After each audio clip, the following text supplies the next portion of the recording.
In today's video, I'm going to teach you how to add GIFs in Card. A GIF is a simple way to add motion and personality to your one-page site, and Card makes it quick to set up. Start by heading to the Card website in your browser. From the home page, open your dashboard. If you're asked to sign in, just log in as you normally do. Once you're in, pick the project where you want the GIF to appear so we can jump into the editor. Inside the editor, look for the Add control. This opens the list of elements you can place on your page. Choose Image. Even though it's called image, this is exactly what you use for GIFs too. Next, click Upload and select the GIF file from your computer. Give it a moment to upload. If the animation doesn't play right away in the thumbnail, don't worry. Card will preserve the animation when the page is live. For best performance, use a reasonably sized GIF and consider compressing it beforehand so it loads quickly on both desktop and mobile. With the image selected, switch over to the Appearance tab.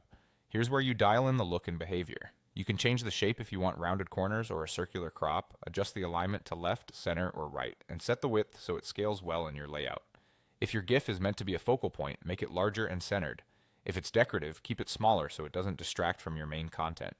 Play with spacing to give it breathing room, and add a subtle shadow if you want it to stand out from the background. Keep an eye on the overall balance so the motion supports your message without overwhelming the page. Once you're happy with the look, click Done to apply the changes. Back on the canvas, you can drag the image to fine-tune its position. Move it above or below other elements until it feels natural in the flow of your content. If your layout uses multiple columns or sections, place the GIF where it complements text and buttons rather than competing with them. As a general tip, avoid stacking too many animated elements close together. One strong GIF is often more effective than several smaller ones. That's it. You went to Card, opened your project, added an image element, uploaded your GIF, customized its appearance, hit Done, and positioned it exactly where you want it. With these steps, your site gets a clean, lightweight touch of motion that looks great and loads fast.